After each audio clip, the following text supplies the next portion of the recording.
সবার উদ্দেশ্যে বলতেছি, আসসালামু আলাইকুম। আসলে আমিও তেমন পারি না, তবে যতটুকু পারি এটুকু বলতেছি। আপনাদের মধ্যে আসলে ভুল ত্রুটি থাকবে, এটাই স্বাভাবিক। তবে যাই হোক, আমি যতটুকু পারি এইটুকুই বলতেছি আর কি। তবে যখন যদি আসলে সমস্যা হবে তখন ভিডিও বাদ দিয়ে দেবো। আমি বিষয়টা শুনুন। এখন আমার হচ্ছে দণ্ডবিধি 1860 সালের আইন। এটা আসলে 1860 সালের, এটা 45 নম্বর আইন। এটা আসলে এই আইনটা হচ্ছে 1 নম্বরের শিরোনাম বা প্রবর্তন যেটা বলে। আসলে এই শিরোনামটা হচ্ছে, এটা হচ্ছে আপনার দণ্ডবিধি আইন অনুসারে এটা আসলে আমাদের সারা বাংলাদেশে, সমগ্র বাংলাদেশে এটা অবহিত হবে, বা এটা আসলে কার্য পরিচালনা করবে এই দণ্ডবিধি আইন অনুসারে। এটা হচ্ছে বিধিবদ্ধ আইন বলা যায় এক কথায়। আর এটা হচ্ছে এক ধারার গেল। দ্বিতীয় ধারা হচ্ছে, 2 নম্বর ধারা হচ্ছে, বাংলাদেশের মধ্যে যদি কোনো অপরাধ করে তাহলে দণ্ডবিধি আইন অনুসারে কিন্তু বিচার হবে। এটা হচ্ছে 2 ধারার কথা। আমি বন্ধু, দোস্ত, তুমি ভুল হলে একটু বলো, বুঝছো? হ্যালো। আস্তে আস্তে, সমস্যা নাই, তুমি বলতে থাকো, সুন্দর হচ্ছে। ভয় পেও না। আচ্ছা, ভুল হলে একটু বলবো, বুঝছো? আর 3 ধারা হচ্ছে, যদি কোনো ব্যক্তি বাংলাদেশের বাইরে কোনো অপরাধ করেন, বা বাংলাদেশের বাইরে যদি কোনো সংগঠন যদি কোনো অপরাধ যদি সংগঠন যদি করেই ফেলে, তাহলে তার বিচার কিন্তু বাংলাদেশে হবে।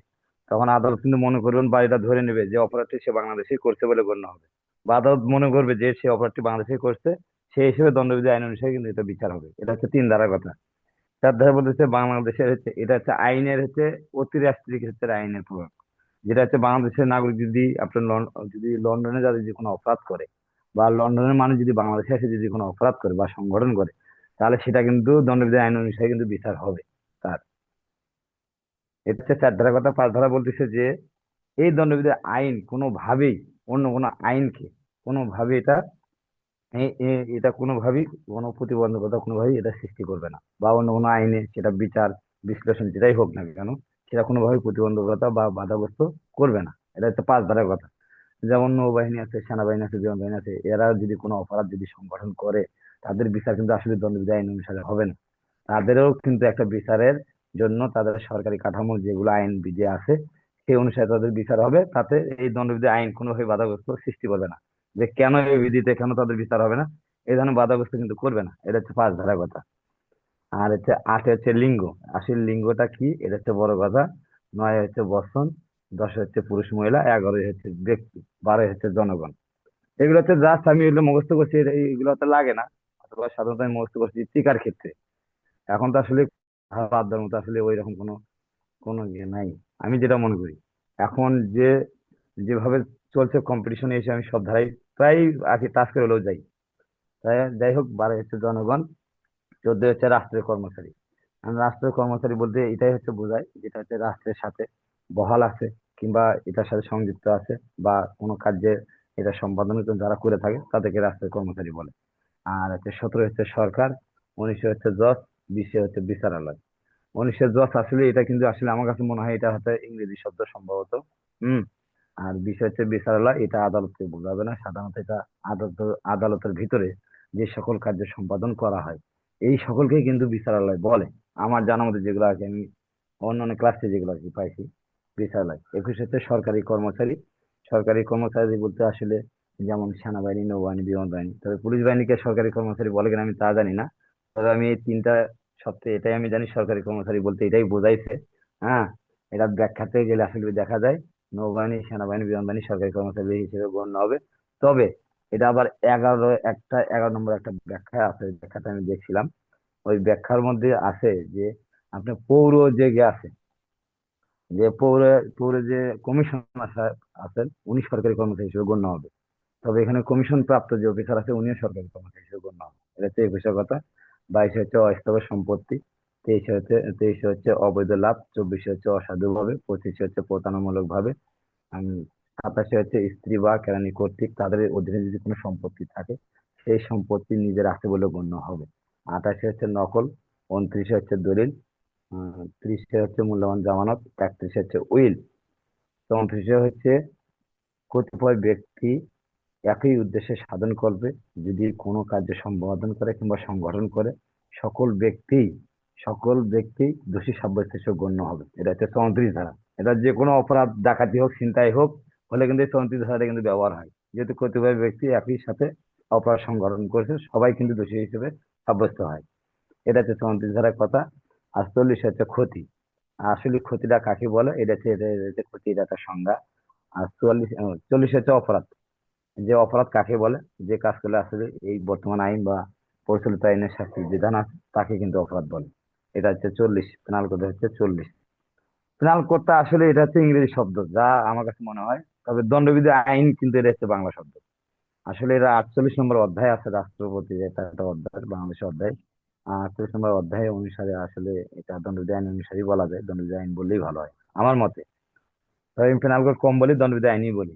তা যাই হোক, 44-এ ক্ষতি, 45 হচ্ছে জীবন, 46 হচ্ছে মরণ, 47 হচ্ছে প্রাণী, 48 হচ্ছে জাহাজ, 49 হচ্ছে বছর মাস, 50-এর ধারা, 52 হচ্ছে সৎ বিশ্বাস বা সরল বিশ্বাস, 52 কথা হচ্ছে আশ্রয় আশ্রয় দান।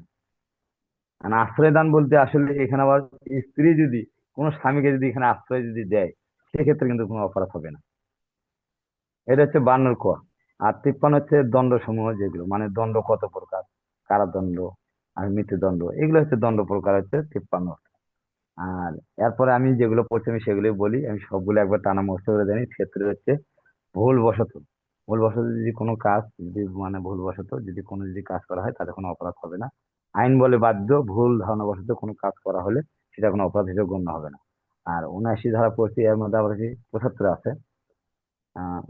76 আগে 75টা পড়া দরকার, বর্ধিত দণ্ড যেটা বলে। যদি 230 থেকে 260 ধারা পেনাল কোডে, 230 থেকে 260 ধারা, এবং 378 থেকে হচ্ছে 460 মনে হয়। এই ধারাগুলোর মধ্যে যদি কেউ যদি এর পরিপন্থী যদি কোনো যে অপরাধ করে বা কোনো সংগঠন করে, তাহলে কিন্তু তাকে কিন্তু মৃত্যুদণ্ড কিংবা আপনার এতে ওই সশ্রম বা বিনাশ্রম কারাদণ্ডে দণ্ডিত কিন্তু করার জন্য আদালত কি আদেশ নির্দেশ দিতে পারে। এটা হচ্ছে বর্ধিত দণ্ড, যেটা 75 ধারা আমরা বলি। এটা আবার সিআরপিসি ধারা তো আছে আপনার হচ্ছে সম্ভবত মনে হয় 221, তারপরে পিআরবি 450, 457 থেকে 58 ধারা আর কি এটা বলা আছে। এইটা হচ্ছে এই 75 বর্ধিত দণ্ড সম্পর্কে। আর এরপর হচ্ছে 76 হচ্ছে আইন বলে বাধ্য, ভুল ধারণা বশত কৃত কোনো কাজ কোনো অপরাধ হবে না। আর 79 ধারা বলতেছে যে আইন বলে সমর্থিত কোনো কোনো সম্পাদিত কার্য কোনো অপরাধ হিসেবে গণ্য হবে না। এটা হচ্ছে 79 কথা। 80 ধারায় বলতে চাইছে আইনানুগ ভাবে কোনো কার্য সম্পাদনকালে কোনো দুর্ঘটনা ঘটলেও কোনো অপরাধ হবে না। এটা হচ্ছে 80 ধারা কথা। এখন এটা 80 ধারা আমি অন্যভাবে মুখস্থ করছিলাম। আসলে এই উদাহরণটা না, এটা আমার নিজের থেকে আসলে মুখস্থ করছিলাম। যে আমরা যদি কখনো যদি কোনো আসামি ধরতে যাই, এটা তো আসলে আইনানুগ ভাবেই গেছি, সিসি নিয়ে গেছি, জিডি মূলে গেছি। এখন আইনানুগ একটা কার্য সম্পাদন করতে গেলাম, আসামিটা ধাওয়া করতে গেছি, আসামি হুট করে গাড়ির সামনে দৌড় দিল, গাড়ি এসে মেরে দিল, আসলে লোকটা মারা গেল। আর আসামি যদি মারা যায়, আর আইনানুগ কার্য সম্পাদনকালে দুর্ঘটনা তো ঘটে গেল, এতে কিন্তু কোনো অপরাধ হবে না। তাতে 80 ধারা মনে হয় আমরা মনে হয় পারবো সম্ভবত। এটাই আমি বুঝি। এটা হচ্ছে 80 ধারা কথা। আর 81 ধারা কথা বলতেছে যে ছোট ধরনের ক্ষতি করলে কোনো অপরাধ হবে না, বড় ধরনের ক্ষতির হাত থেকে বাঁচার জন্য যদি ছোট ধরনের যদি ক্ষতি যদি করে ফেলে, তাতে কোনো ধরনের অপরাধ হবে না। এটা হচ্ছে 81 ধারা কথা। আর 82 ধারার কথা হচ্ছে যে 9 বছরের কম বয়সের শিশু যদি কোনো কাজ যদি করে, তার বিবেক বুদ্ধি যদি কিছু না থাকে, সে যদি কোনো কাজ করে তাতে তার কোনো অপরাধ হবে না। এটা হচ্ছে 81, এটা হচ্ছে 82 ধারা।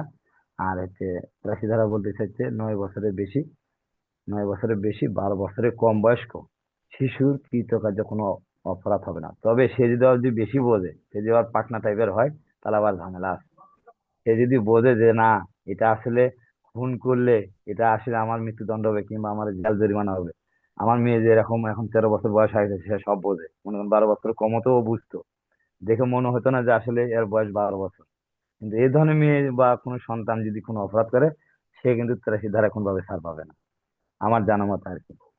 আর চৌরাশিতে বলতেছে যেগুলো অপ্রকৃতিস্থ অপ্রকৃতিস্থ পাগল যারা আছে, যারা বোঝে না, আসলে এরা যদি কোনো যদি অপরাধ করে, তাহলে তাদের কোনো এদেরও কার্য কোনো অপরাধ হবে না। তো 85 ধারায় বলতেছে আমি অনিচ্ছাকৃত ভাবে, আমার এই রেবেকা সুলতানা ও আমাকে মদ খাওয়াই দিল, বাড়িতে ডেকে নিয়ে যাবে, বললো বন্ধু এটা খাও, এটা অন্য একটা ওষুধ, খাও তুমি, কোনো সমস্যা নাই, আমি খাইলাম। কিন্তু আসলে এটা আমি পাগলামি করে যে কোনো একটা অপরাধ করলাম। হ্যাঁ, এই অপরাধটা করলে কিন্তু আমার কিন্তু কোনো অপরাধ হবে না। এটা হচ্ছে 85 ধারা কথা। কিন্তু আমি নিজে ইচ্ছাকৃত ভাবে আমি ব্রাকের মধ্যে খাইলাম, মাতলামি শুরু করলাম, কিন্তু এটা কিন্তু আমি 85 ধারা কিন্তু কোনোভাবেই রেহাই পাবো না। এটা হচ্ছে 86 ধারা। অর্থাৎ ইচ্ছাকৃত ভাবে আমি প্রমত্ততার কারণে আমি খাইলাম, নিজে নিজেই খাইলাম, এটা পাগলামি করে আর যাই করি, এটা কোনো কাজে আসবে না, অর্থাৎ আমার কোনো ছাড় দেবে না, গভর্নমেন্টও দেবে না, আমাকে রাষ্ট্রও দেবে না, কোনো আদালতও দেবে না। এটা হচ্ছে সেই সিদ্ধান্ত। আর 87 ধারার কথা বলতেছে, যে পেনাল কোডের 87 ধারা বলতেছে যে 18 বছর কম করে হলেও 18 বছর উপর হতে হবে, 18 বছরের ঊর্ধ্বে তার সম্মতি সহকারে মৃত্যু বা গুরুতর জখম ব্যতীত যদি কোনো কার্য সম্পাদনকালে যদি কোনো দুর্ঘটনা ঘটে, তাতে কোনো অপরাধ হবে না। এটা হচ্ছে পেনাল কোডের 87 ধারা।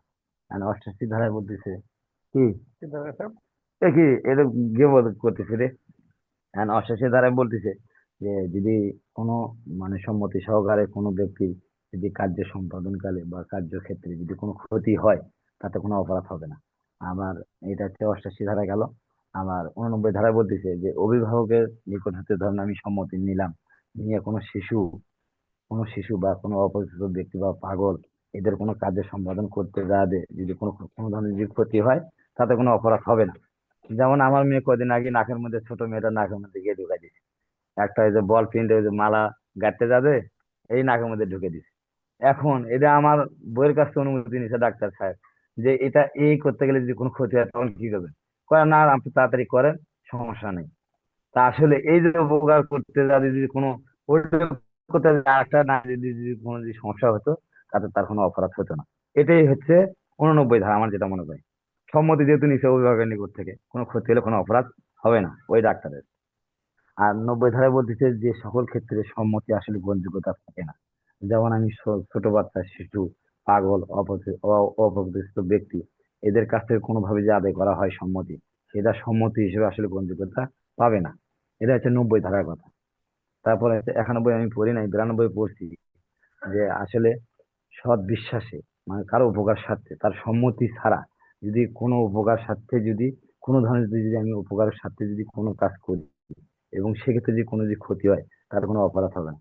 যেমন যদি কা সুলতান আমার ব্যাটসম্যান আছে, ও এখন যাই হোক একটা লাল শাড়ি পরে যাচ্ছে কোথাও না কোথাও যাচ্ছে, একটা একটা গরু তাকে যদি ধাওয়া করে কিংবা কোনো তাকে যদি ধাওয়া হয়, আর তাকে বাঁচানোর উদ্দেশ্যে তার সম্মতি নেওয়া, তো আসলে আমি সময় পেলাম না তাকে ওই সময় যে আমি যদি বাঘকে মারার জন্য যদি একটা ইট বা পাথর যদি মারি, আর সেই পাথর যদি আমার ব্যাসনের দ্বারা যদি লাগে, তাহলে আসলে এটা 92 ধারা আমি এইভাবে মুখস্থ করছিলাম। এই ধরনের উদাহরণ দিই, সেই ক্ষেত্রে আসলে আমার অপরাধ হওয়ার কথা না। কেননা আমার উদ্দেশ্য ছিল বাঁচানোর উদ্দেশ্য, আমার ব্যাটসম্যানটা একটা গরু ধাওয়া করছে কিংবা একটা বাঘ ধাওয়া করছে, তারা তো বাঁচাতে হবে। আর এই বাঁচানোর তাগিদে আমি এই পাথর আমার ব্যাটসম্যানটা কি যা লাগছে, লাগিয়ে যে কোনো ক্ষতিগ্রস্ত হলেও আমার কোনো অপরাধ হবে না। এটা হচ্ছে 92 ধারার কথা। আর 93 ধারায়, আর 93 ধারার কথা হচ্ছে, এখানে 93 যেন কি বলছে, 93, সৎ আচ্ছা 93 কথা হচ্ছে বিশ্বাসকৃত এটা হচ্ছে ওই যে যোগাযোগ, যোগাযোগের তুমি ফলে, ডাক্তার, হ্যাঁ তোমাকে বললো, যোগাযোগের হ্যাঁ। ফলে, হ্যাঁ যোগাযোগের ফলে যদি কোনো দুর্ঘটনা ঘটে তাতে কোনো অপরাধ হবে না। আর 94 ধারা হচ্ছে, ওরা হচ্ছে ভুল ভ্রান্ত আছে প্রায় এর থেকেও আছে। আর ওরা হচ্ছে যোগাযোগের ফলে যদি কোনো দুর্ঘটনা ঘটে তাতে কোনো অপরাধ হবে না। 94 ধারায় যাতে বলতেছে যে ওই যে হামকি ধামকি ভয় ভীতি দেখায় কোনো অপরাধ যদি আমি যদি করে নিই, তাতে ওই ব্যক্তির কোনো অপরাধ হবে না। যেমন আমি রেবেকাকে বললাম যে বন্ধু, যে আসলে আসে আমি হঠাৎ রেবেকাকে চিনি না, রেবেকাকে যা বললাম তুই তাড়াতাড়ি ঘরের তালাটা আমার খুলে দে, খুলে না দিলে তো কিন্তু আমি কিন্তু মেরে ফেলে দেবো। হ্যাঁ, এই ধরনের হুমকি দামকি দিলাম, এখন অপরাধ হবে না। তবে এখানে যদি মৃত্যু, যদি কোনো খুনের উদ্দেশ্য হয়, যদি কোনো খুন কিংবা রাষ্ট্রের বিরুদ্ধে যদি কোনো মৃত্যুদণ্ডের দণ্ডিত যদি যদি দণ্ড কোনো দণ্ডিত কোনো অপরাধ যদি করে নি, সেক্ষেত্রে কিন্তু ও কিন্তু ছাড় পাবে না। 94 ধারা যে ও মাপ পাবে যে না আমাকে জোর করে ভয়ভীতি দেখাচ্ছে, না আমি এই কাজটা করছি, আমাদের 94 ধারায় আমার বাঁচে দেন, বাঁচানোর কোনো সুযোগ থাকে না। এটা এটাই আসলে মেন বই এটাই বলছে। এটা 94 95 ধারায় বলতেছে যে সাধারণ ক্ষতিকারক। হ্যাঁ, এখন আমি রেবেকাকে একটা ফুল দেওয়ার জন্য আমি একটা বাগান থেকে একটা ফুল তুলে নিয়ে আসছি, আসলে বাগানের মালিককে কিন্তু আমি বলি নাই, কিন্তু এই যে সামান্য একটা কাজ করলাম, তার সম্মতি নিলাম না, এটা সামান্য একটা ক্ষতি করছি তার, এই ক্ষতিকারক কোনো অপরাধ নয়। এটা হচ্ছে 95 ধারার কথা। 96 97 আমরা মোট এটা এই দুটো ধারা একসঙ্গে পড়ছি। যে 96 ধারা আলাদাভাবে দিলেও আসলে দেওয়া যায়, তবে একভাবে বললেও বলা যায়। 96 97 হচ্ছে আত্মরক্ষা ব্যক্তিগত অধিকার। এটা আসলে নিজের যান, অপরের যান, সরকারি সম্পত্তি, অপরের মালামাল এগুলো আসলে রক্ষা করার জন্য আক্রমণকারী আক্রমণ প্রতিরক্ষার ক্ষেত্রে আসলে এটা যে প্রতিহত করা হয় তাকে আত্মরক্ষা ব্যক্তিগত অধিকার বলে। 96 97 98 হচ্ছে অপরিচিত ব্যক্তি, পাগল এবং ইত্যাদি ব্যক্তির বিরুদ্ধে আসলে আত্মরক্ষা ব্যক্তিগত অধিকার প্রয়োগ করা যাবে। এটা হচ্ছে 98 ধারার কথা। 99 ধারা হচ্ছে শর্ত সাপেক্ষে। 99 ধারা হচ্ছে পেনাল কোডের চারটা ক্ষেত্রে আত্মরক্ষা ব্যক্তিগত অধিকার প্রয়োগ করা যায় না। চারটা ক্ষেত্রের মধ্যে মানে আমার একটা ক্ষেত্রে আসলে আমি ওটা বেশি পারি না, ওটা ক্রিটিক্যাল বেশি। আসলে বুঝলে বোঝা যায়, কিন্তু আজকে রিভাইজ দিতে যাবে তাড়াহুড়া করে মুখস্থ আসলে রিভাইসটা দিতে পারি নাই। তবে আমার তিনটে খুবই সচলভাবে মনে আছে, যে সরকারি কর্মচারীর দ্বারায় যদি কোনো গুরুতর যদি আসলে কোনো আঘাত দিবে, গুরুতর আঘাত কিংবা মৃত্যু, কিংবা মৃত্যু হবে, এইরকম ব্যতীত যদি কোনো দিকে যদি থাকে, তাহলে তার বিরুদ্ধে কোনোভাবেই সেটা আপনার করা যাবে না। এটা কি কারণে আপনার ব্যক্তিগত অধিকার প্রয়োগ করা যাবে না। আর 2 নম্বর অপশনটা আমার মনে আছে, যে সরকারি, যতক্ষণ পর্যন্ত সরকারি আস্তাবলের সুযোগ থাকবে ততক্ষণ পর্যন্ত আসলে তখন আসলে আত্মরক্ষা ব্যক্তিগত অধিকার প্রয়োগ করা যাবে না। 3 নম্বর অপশনে যা পড়ছিলাম, যে যতটুকু আসলে আপনার ক্ষতি সাধন করা যাবে ততটুকু ক্ষতি করতে হবে, এর অধিক করা যাবে না।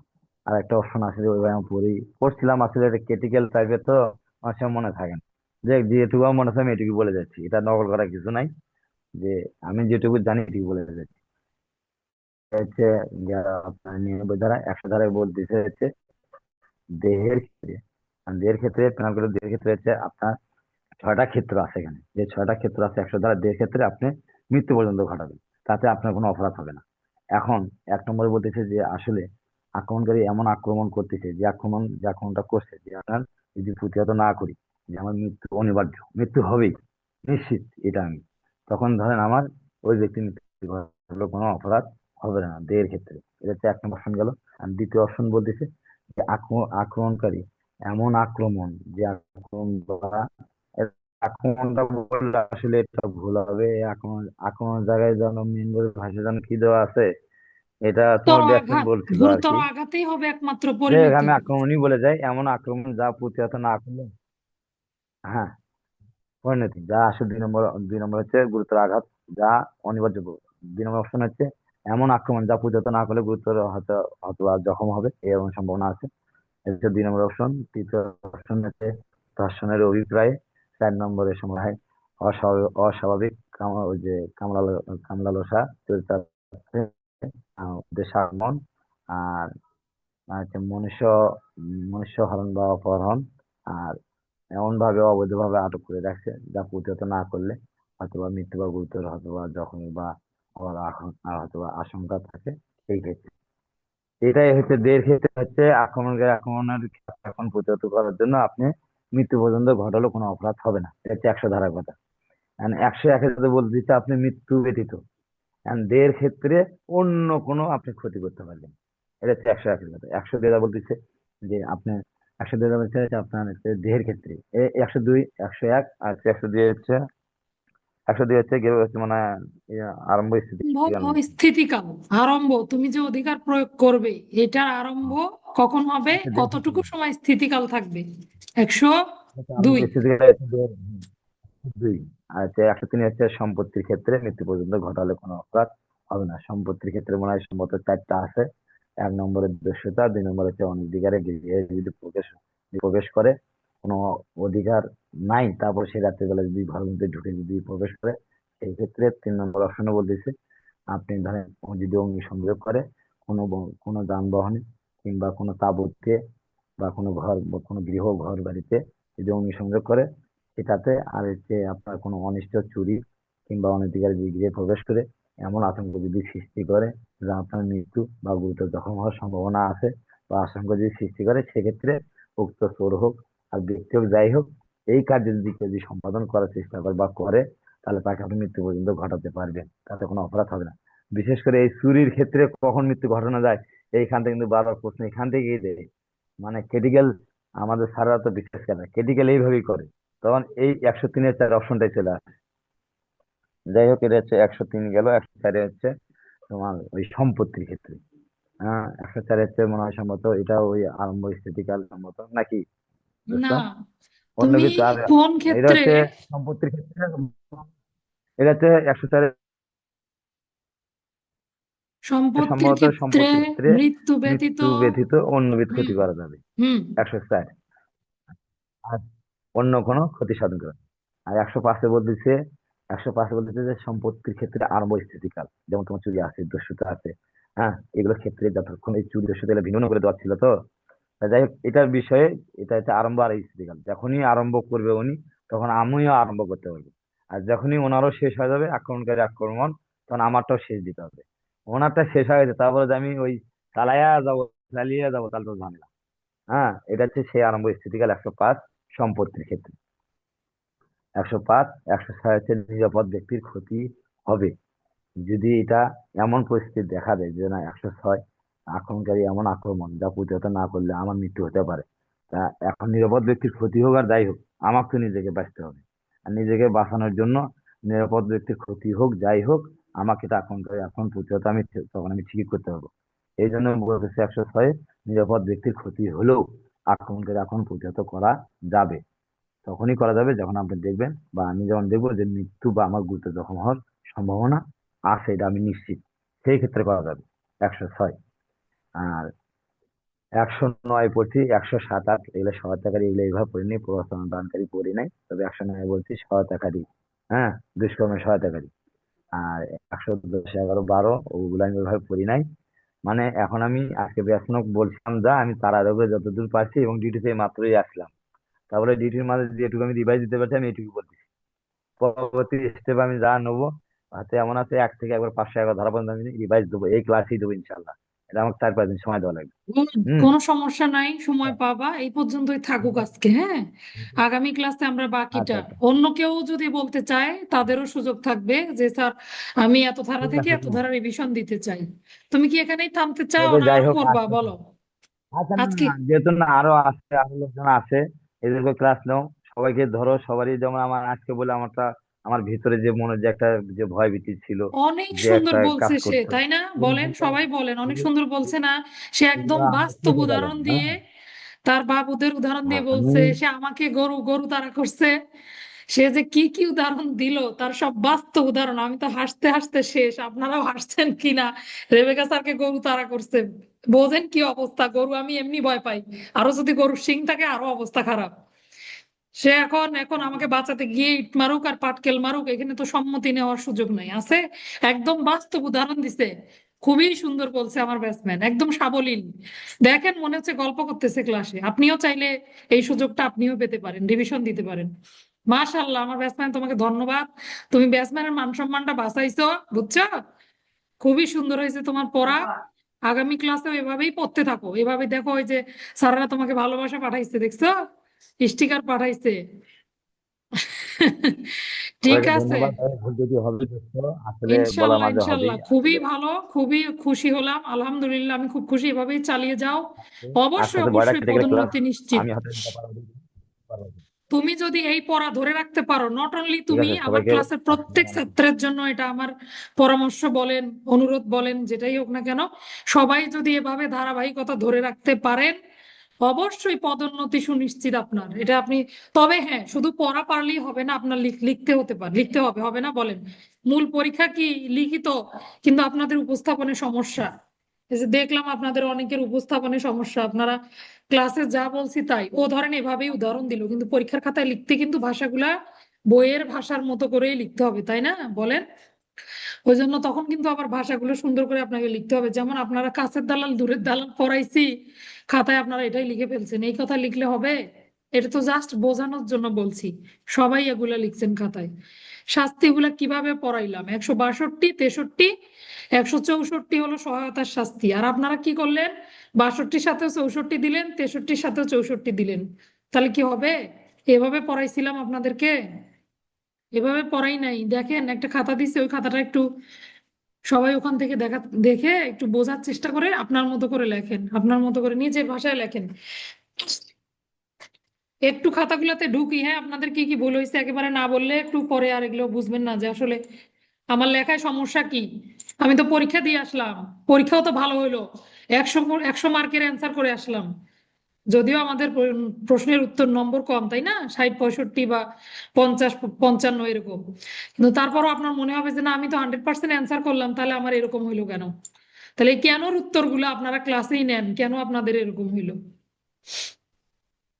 একটু বলি, দেখেন মৌসুমী ক্লাসে ছিল না, বলছিলাম যে ইয়া করার জন্য, এই বেআইনি সমাবেশের সংজ্ঞাটা সংক্ষেপে লেখার জন্য, কারণ এত বেশি বড় করে লেখার সময় পাবেন না। রাবেয়াপুর খাতাটা দিয়ে বলছিলাম এটা একটু ফলো করার জন্য। আপনারা কেউ মেসেজ খেয়াল করেন না যে স্যার কি বলে, কিভাবে লিখলে স্যার পছন্দ করে।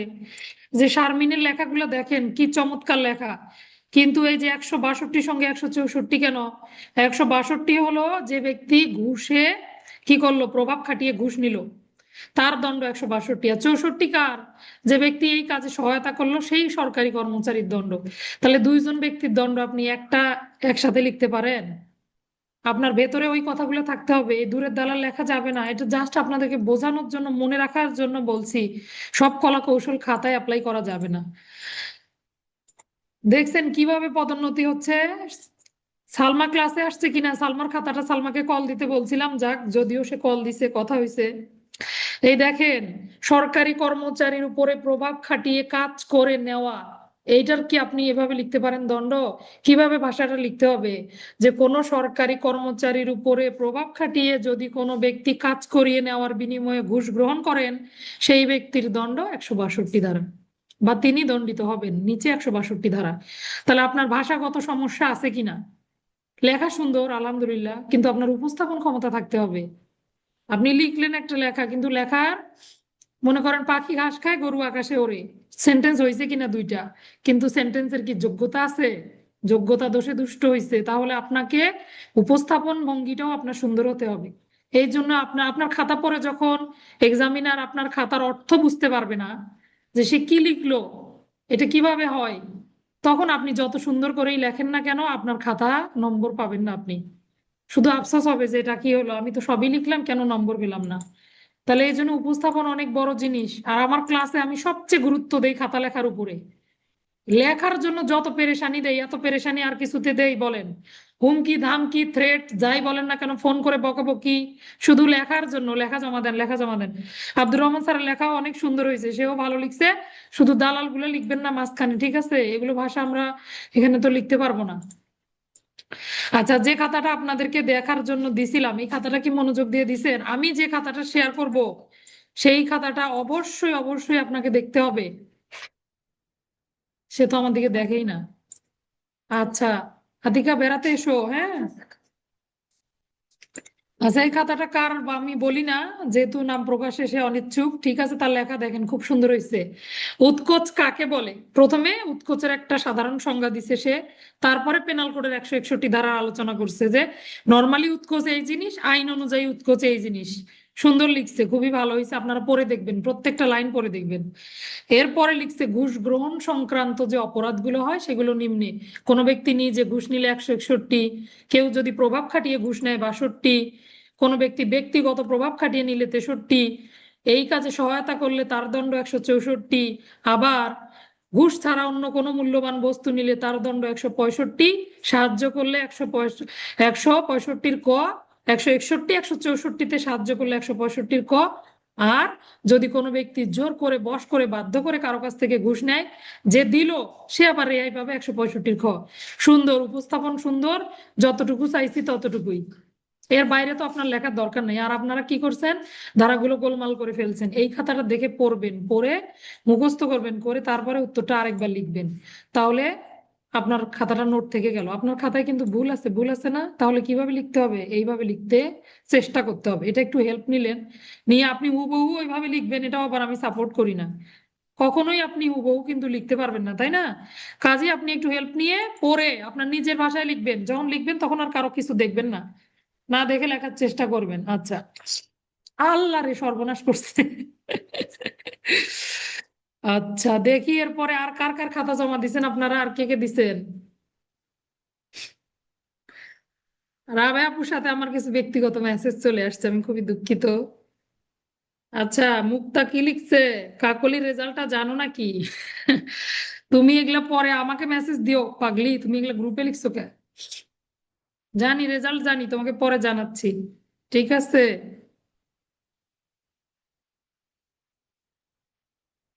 আচ্ছা, আর আপনাদের কার খাতা দেখি নাই বলেন তো? এরকম কেউ আছেন নাকি যার খাতা আমি দেখি নাই?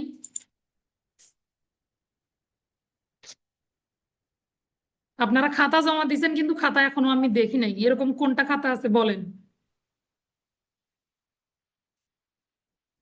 সবার খাতায় আমি দেখছি, তাহলে সবার খাতা দেখে দিছি তাই না, কি ভুল হচ্ছে ভুলগুলো সংশোধন করেন। তানিয়া, তানিয়া লিখতেই পারতো না, দেখেন ওর প্রশ্ন, ও খালি বলতো যে স্যার মিজান সাদ্দাম ভাই এত পারে এত পারে কিভাবে। এই বছর ওই অনেক পড়া শুরু করছে, ও নিজেই ভালো করতেছে, তাহলে নিজের পরিবর্তন নিজেই দেখতে পারা যাচ্ছে তাই না। এখন তার লেখায় আমি ভুলই খুঁজে পাই না, সে খাতা জমা দেয় আমাকে, আমি তার লেখায় ভুলে খুঁজে পাই না। আমার ব্যাটসম্যান মুক্তাকে লিখতে বলছিলাম যে এই প্রশ্ন তোমার হয় নাই, তুমি আবার লিখো, সে আবার লিখে আবার জমা দিচ্ছে, সুন্দর লিখছে সে, ছোট করে লিখছে, পরের বার লেখাও অনেক সুন্দর, সে ভালো করবে ইনশাল্লাহ যদি এই ধারাবাহিকতা ধরে রাখি। আচ্ছা, এই ছিল আমাদের ক্লাসের প্রথম পর্ব। এবার আসেন দ্বিতীয় পর্ব। আপনাদের আজকে আপনাদের পড়াটা এমন করে দিছিলাম যে আপনারা পুরো সিআরপিসিটা একবার রিভিশন করবেন। এই সিআরপিসি থেকে প্রত্যেককে আমি প্রশ্ন ধরবো, তাই না, এরকমই ছিল। তো এই কথা শুনে কেউ কেউ একবারে স্ট্রক করে ফেলছেন। তা কি, আমি যে চাপ দেই, পড়ার জন্য চাপ দেই কার ভালোর জন্য বলেন? আমার ভালোর জন্য? আমার কি মঙ্গল আছে বলেন? হ্যাঁ, আপনি একটা ভালো রেজাল্ট করলে হয়তো গল্প করবেন যে আমি রেবিকা স্যারের কাছে পড়ছি, স্যার ভালো পড়ায়, এইটুকুই তো, তাই না?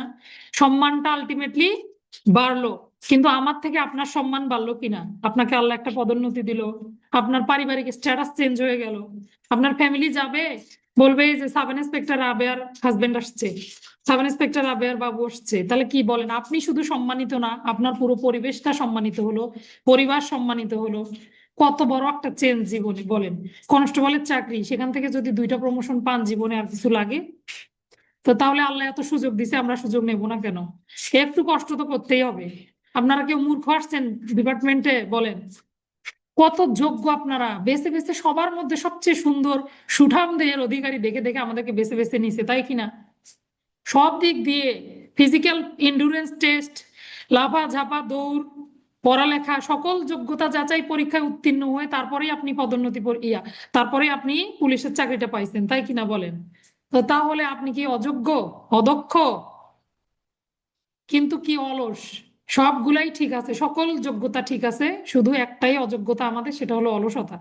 অলসতা ছেড়ে একদম ঝাড়া মেরে ওঠেন, দেখবেন ইনশাল্লাহ। আমার ব্যাটসম্যান আজকে যত সুন্দর করে পড়লো, এভাবে যদি সবগুলো আইন তার দখলে থাকে, তাহলে এমসিকিউ কোথাও বাঁচবে? শুধু চোখ বন্ধ করবে আর মনে করবে যে এটা এই ধারায় পড়ছি, আর দাগায় ফেলবে। আচ্ছা যাক, ওর কয়েকটা প্রশ্ন ছিল, এটা দিয়ে একটু শুরু করি। ও প্রথমে একটা প্রশ্ন বললো 99 ধারার 4টা বিষয়ও নিতে পারেনি। একটা হলো সরকারি কর্মচারীর নির্দেশক্রমে যে কোনো কাজ সম্পাদন হতে গিয়ে মৃত্যু বা গুরুতর আঘাতের আশঙ্কা সৃষ্টি না করলে কি করা যাবে না, আপনি ব্যক্তিগত প্রতিরক্ষার অধিকার প্রয়োগ করতে পারবেন না। আর একটা কথা একটু পেঁয়াজ, সরকারি কর্মচারীর আদেশ ক্রমে, প্রথমটা হলো পদাধিকার বলে বা সদ্বিশ্বাসে সরকারি কর্মচারী কর্তৃক, পরেরটা হলো সরকারি কর্মচারীর নির্দেশ ক্রমেও যদি কোনো ব্যক্তি কাজ করতে যায় যেটাতে মৃত্যু বা গুরুতর আঘাতের আশঙ্কা নাই, সেই কাজে ব্যক্তিগত প্রতিরক্ষার অধিকার প্রয়োগ করা যাবে না। অর্থাৎ একই কথা, একটা সরকারি কর্মচারী নিজে, আরেকটা সরকারি কর্মচারীর নির্দেশ ক্রমে, আরেকটা হলো যতটুকু প্রয়োজন তার অতিরিক্ত ক্ষতি সাধন করা যাবে না, সরকারি কর্তৃপক্ষের সাহায্য পেলে আপনি আর ব্যক্তিগত প্রতিরক্ষার অধিকার প্রয়োগ করতে পারবেন না। এই 4টা পয়েন্ট। আচ্ছা, এটা গেল একটা বিষয়। এরপরে আসো সহায়তার চ্যাপ্টারটা পড়নি। সহায়তার চ্যাপ্টার যদি তুমি ভালো করে না নেও, তাহলে সৃজনশীল যে প্রশ্নগুলা ক খ কে সহায়তা করলো, সহায়তার ফলে মৃত্যু সংঘটন হলো না, সামান্য ক্ষতি সাধন হলো, তাদেরকে কি কার কি অপরাধ আলোচনা করুন, এরকম প্রশ্ন দেয় কিনা? এই যে পরীক্ষাটা গেল সেটাতেও তো আপনাদের সৃজনশীল প্রশ্ন আসছে, আসছে না? তাহলে এগুলা কিন্তু তখন পারবা না, বুঝছো? এই জায়গাটা ভালো করে দখল করতে হবে। না বুঝলে সমস্যা নেই, ফোন দিও, আমি আবার বুঝিয়ে দেবো। এটা গেল একটা। আরেকটা বলছে পুলিশ অফিসার সরকারি কর্মচারী কিনা, সেটা বলতে পারে না। পুলিশ অফিসার অবশ্যই সরকারি কর্মচারী, যদিও স্বায়ত্তশাসিত বলে অথবা স্বরাষ্ট্র মন্ত্রণালয়ের অধীনে, তারপরও পুলিশ সরকারি কর্মচারী। কেন বলতো? এই যে তুমি 21 ধারাটা পড়ে দেখো, যে ব্যক্তি অন্য কোনো ব্যক্তিকে গ্রেপ্তার করার ক্ষমতাবান, তো তোমার গ্রেপ্তারের ক্ষমতা আছে না? যে ব্যক্তি সরকারের নিকট থেকে পারিশ্রমিকের বিনিময়ে কি করে, দায়িত্ব পালন করে, তুমি নেও না? তো এই সংজ্ঞাগুলোর অধীনে যদি চিন্তা করো, অবশ্যই পুলিশ সরকারি কর্মচারীর অন্তর্ভুক্ত হবে। কাজেই সরকারি কর্মচারী। উত্তর পাইছো? আশা করি আর কোনো ঝামেলা রইলো না এই পর্যন্ত। আর তো কিছু জিজ্ঞাসা করনি, যা জিজ্ঞেস করলা এই যে এগুলোর উত্তর পরে বলে দিলাম। ঠিক আছে, আমরা এখন ফৌজদারি কার্যবিধিতে যাব, সবার জন্য উন্মুক্ত। যার বেশি ভয় লাগে, হাঁটু কাঁপাকাঁপি করে, তার উত্তর দেওয়ার দরকার নেই, সে শুধু মেসেজ দেন। মেসেজ লিখতে পারেন না, একটু দেখেন মোড়ে গিয়ে মেসেজ লেখেন। আর যারা সাহসী আছেন, কোনো সমস্যা নাই যে ভুল হবে ভালো হবে আমি উত্তর দিয়েই ফেলবো, কোনো সমস্যা নাই, তারা উত্তর দেন, মাইক্রোফোন গুলো সব খুলে দিচ্ছি। আজকে শুধু রিভিশন ক্লাস ছিল না, আজকে কিন্তু শুধু রিভিশন, নতুন কোনো পড়া হবে না। সিআরপিসি শুধু আমরা প্রশ্ন উত্তর পড়বো যে কি কি ধরনের প্রশ্ন হতে পারে। সবার মাইক্রোফোন খুলে দিচ্ছি, কিন্তু হ্যাঁ, অপপ্রয়োগ করবেন না। অপপ্রয়োগ বোঝেন তো, ক্ষমতার খারাপ ব্যবহার।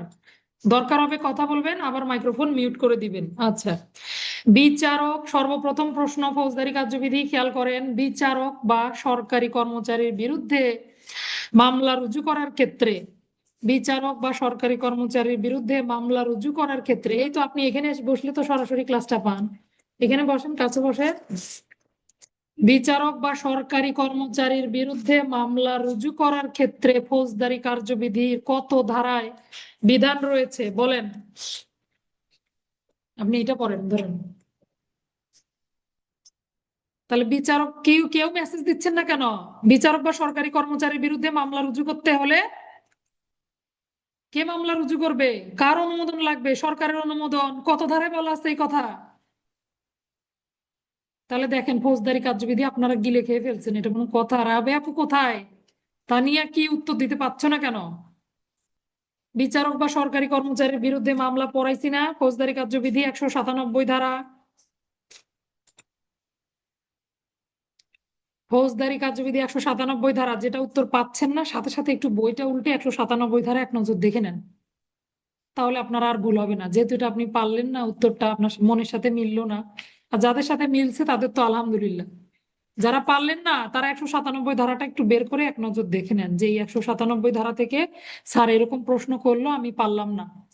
তাহলে উত্তর কি ছিল? প্রশ্ন কি ছিল? উত্তর ছিল 197 ধারা। প্রশ্ন ছিল বিচারক বা সরকারি কর্মচারীর বিরুদ্ধে মামলা দায়ের করতে হলে সরকারের অনুমোদন লাগবে। পাইছি? 197 ধারায় পরের প্রশ্ন, রেডি হন। কি প্রশ্ন করব? আচ্ছা, পরের প্রশ্ন ফৌজদারি কার্যবিধি, পেনাল কোড, দুইটা ফৌজদারি কার্যবিধি, পেনাল কোড দুইটা মিলিয়ে একটু বোঝার চেষ্টা করেন কি প্রশ্ন। মনোযোগ দিলেই ধরতে পারবেন। পুলিশ অফিসার কোনো ব্যক্তিকে তল্লাশি কার্যক্রমে হাজির থাকার জন্য নির্দেশ দিলেন। আগে বুঝে নেন, প্রশ্ন অনেক লম্বা প্রশ্ন। পুলিশ অফিসার কোনো ব্যক্তিকে তল্লাশি কার্যক্রমে হাজির থাকার জন্য নির্দেশ দিলেন।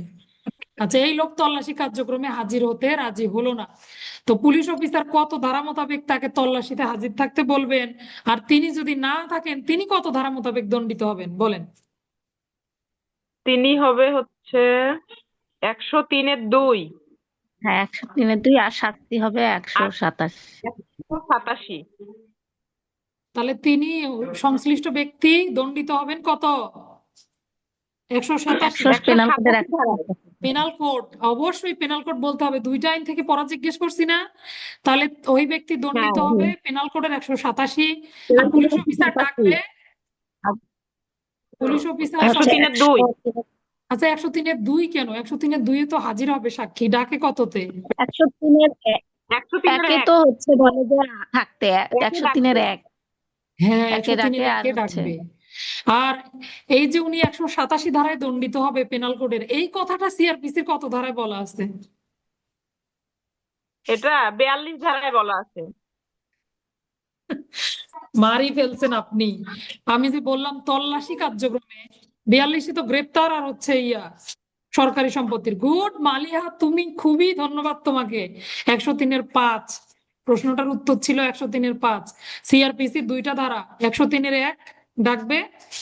ওই ব্যক্তি যদি না মানে 103-এর 5 বের করে দেখেন, ভেতরে লেখা আছে সংশ্লিষ্ট ব্যক্তি পেনাল কোডের 187 ধারা মোতাবেক দণ্ডিত হবে। তাহলে কাজের বিধান দেয়া আছে 103-এর 5-এ, সংশ্লিষ্ট ব্যক্তির দণ্ড দেয়া আছে পেনাল কোডের 187-তে। 87-তে সে দণ্ডিত হলো, আপনি দণ্ডের পরিমাণ খুঁজে বের করলেন, কিন্তু কোথায় আছে বিধানটা? বিধানটা কিন্তু 103-এর 5। বুঝতে পারছি কতগুলা ধারা? 3টা ধারা। এরকম প্রশ্ন আসলো একটা, যে পুলিশ অফিসার রাবেয়া নামক সাব ইন্সপেক্টর, সে রেবেকা নামক একজন জনৈক ব্যক্তিকে তল্লাশি কালে হাজির থাকার জন্য নির্দেশ দিল, কিন্তু রেবেকা থাকতে অস্বীকার করলো। কত কত ধারা মোতাবেক তারা এই কার্যক্রমে অংশগ্রহণ করলো? ধরেন পুলিশ অফিসারের আইনগত দায়িত্ব কি ছিল, বা সংশ্লিষ্ট ব্যক্তি না থাকার জন্য কত ধারা মোতাবেক দণ্ডিত হবে? তাহলে প্রথম হলো পুলিশ অফিসার 103-1 ডাকতে পারবে, আর সংশ্লিষ্ট ব্যক্তি না আসার জন্য 103-5 ধারা মোতাবেক তিনি পেনাল কোডের 187-তে দণ্ডিত হবে। তাহলে আপনার উত্তরে একটা কলমও বসাতে পারবে না, বুঝতে পারছেন? আর যদি শুধু 187 লিখলেন, আবার তল্লাশি কার্যক্রম উল্লেখ করা আছে, তাহলে একটু প্রশ্নটা ঘাটতি থেকে যায়। এই জন্য খাতায় যেন কোনো আপনার ত্রুটি না থাকে। বুঝতে পারছি কি বলছি? মালিয়া, তুমি কেন গত প্রায় 2-3 দিন থেকে ক্লাসে হাতের লেখা জমা দাওনি? আমি তোমাকে খুঁজলাম, আজকে তোমার হাতের লেখা, কোনো হাতের লেখা পাই নাই। বিয়ে খাওয়া হয় নাই তোমার এখনো? লেখা জমা দাও, লেখা জমা দাও। প্রতিদিন ক্লাসে থাকতে বলছি, যে ক্লাসে থাকবে। কারা কারা ক্লাসে থাকবে না তাদের তালিকা তৈরি করতেছি না। ক্লাস থেকে বের না করে দিলে হচ্ছে না তোমাদেরকে। থামো। একেবারে খুবই পানির মতো প্রশ্ন। স্থাবর সম্পত্তি, স্থাবর সম্পত্তি যারা লিখতে বলতে পারছেন না তারা মেসেজ দেন। স্থাবর সম্পত্তি ক্রোকের পদ্ধতি ফৌজদারি কার্যবিধির কত ধারায় আলোচিত হয়েছে? স্থাবর সম্পত্তি ক্রোকের পদ্ধতি 88-4। 88-4। সবার উত্তর সঠিক হয়েছে, আর যারা মনে মনে বলছেন তাদেরটাও সঠিক হয়েছে। এটা তো সোজা প্রশ্ন ছিল। আচ্ছা, আপনারা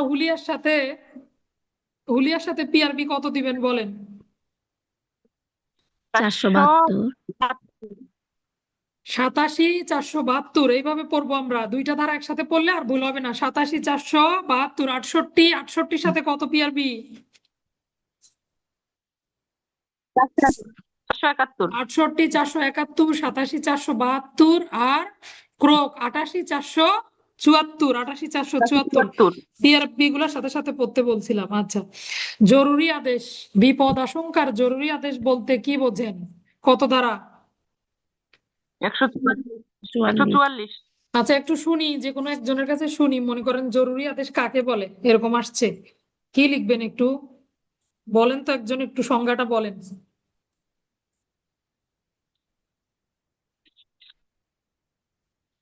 144-1 উপধারাটা বললেই তো হচ্ছে, কোনো জেলা ম্যাজিস্ট্রেট বা নির্বাহী ম্যাজিস্ট্রেট যদি সংবাদ পান তার এখতিয়ারাধীন এলাকার মধ্যে আঘাতের ঝুঁকি, শান্তিভঙ্গ, বিপদাশঙ্কা অথবা জনসাধারণের স্বাস্থ্য নিরাপত্তার প্রতি ঝুঁকি হতে পারে, তখন সংশ্লিষ্ট এলাকায় জরুরি আদেশ জারি করতে পারেন।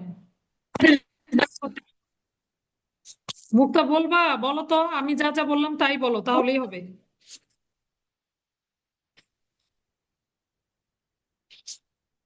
লিখবেন কিভাবে আপনারা? প্রশ্ন যে আসবে, প্রশ্নটা পাওয়ার সাথে তো আপনাকে লিখতে হবে, তাই না? তখন তো আপনি চিন্তা ভাবনা করার আপনার সময় থাকবে। সময় কতক্ষণ? মাত্র 2 ঘন্টা। কতগুলা প্রশ্ন? 10টা প্রশ্ন। আপনি চিন্তা করে করে জরুরি আদেশ কাকে বলে লেখার সুযোগ আছে বলেন?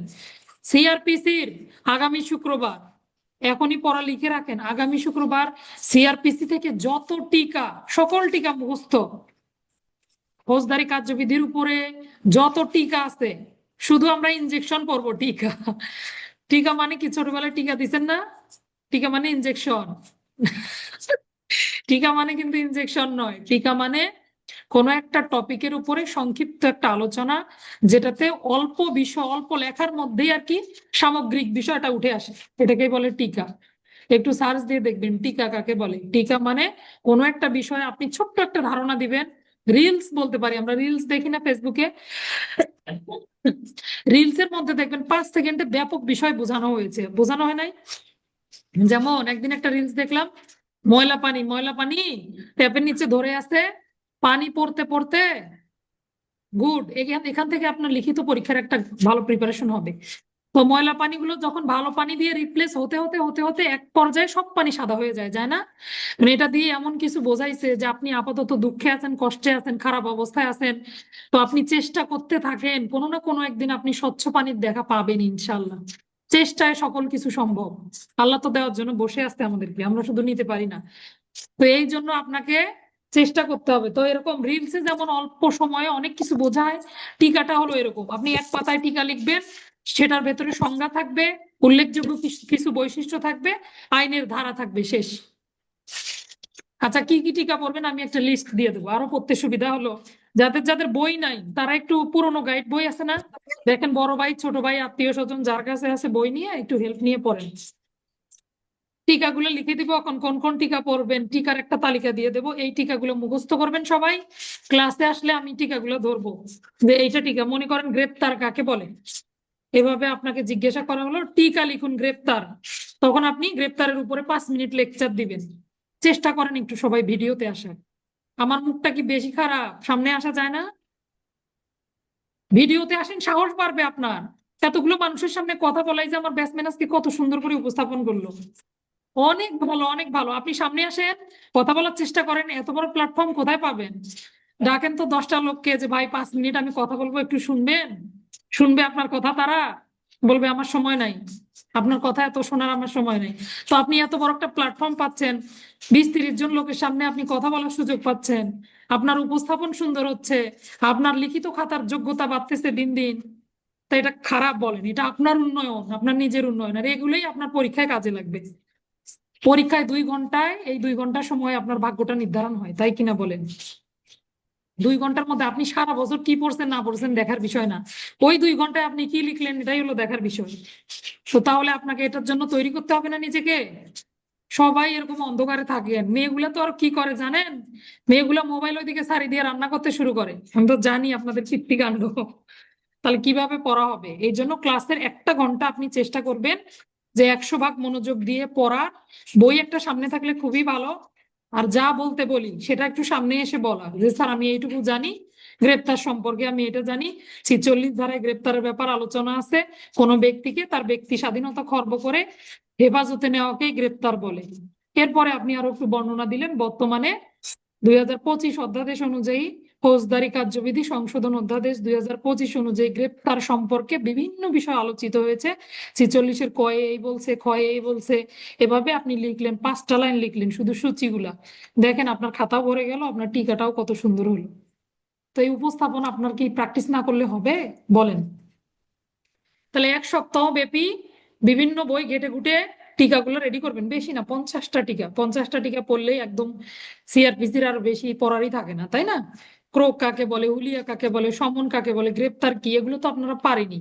এর সঙ্গে অতিরিক্ত কিছু ধরেন নতুন কিছু হয়তো বা খুঁজে খাজে দেখবেন যে মাত্র 10টা নতুন, বাদ বাকি সব আপনি একটু পড়লেই পারবেন।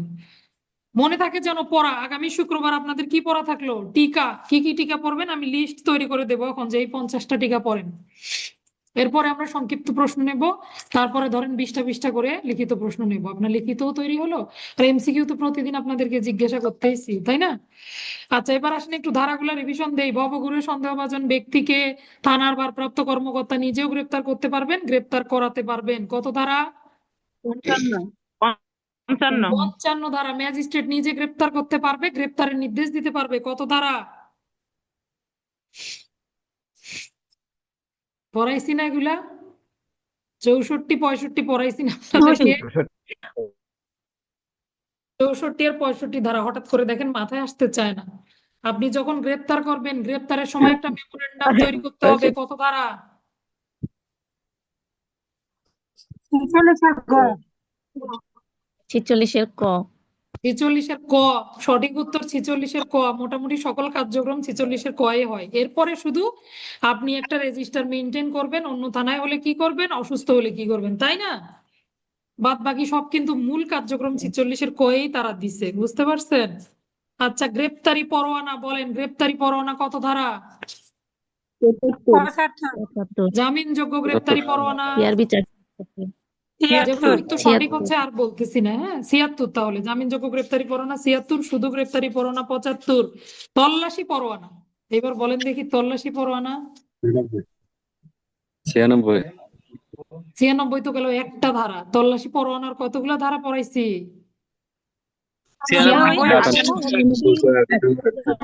4টা ধারা পড়াইছি। তল্লাশি পরোয়ানার ধারা কয়টা পড়াইছিলাম?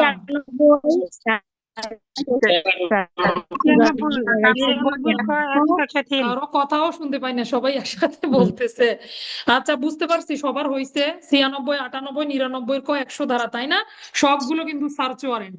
তো এগুলো বিভিন্ন ক্ষেত্র বিশেষে, আপনি দলিল তল্লাশি করতে গেলে আপনার আলাদা ওয়ারেন্ট, ব্যক্তি তল্লাশির 100 ধারায় আলাদা ওয়ারেন্ট, ছাপাখানা প্রকাশনা এগুলো আলাদা, তাই না?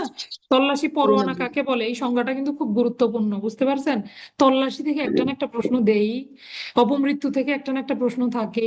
এইগুলা গুরুত্বপূর্ণ বিষয়। আপনার এগুলো মনে করেন একদম মুড়ির মতো করে পড়তে হবে। মুড়ি খাওয়া, মুড়ি যেমন শখের খাওয়া, এগুলো আপনাকে পড়তে হবে এইভাবে, বুঝতে পারছেন? মোট কথা বেস এগুলো না পড়লে আপনি ওই কঠিন গুলোর দিকে তো পরে যাবেন, এগুলো তো সহজ, এগুলো আপনার একদম নখদর্পণে থাকবে, আপনি চোখ বন্ধ করলেই সব দেখতে পাবেন এরকম। আচ্ছা, এরপরে একটু দেখি মুসলেখা গুলার সময় কাল মেয়াদ কাল মনে আছে নাকি? 106 থেকে 110 কোনটা মুসলেখা কতদিন সময়ের জন্য নেওয়া হয়?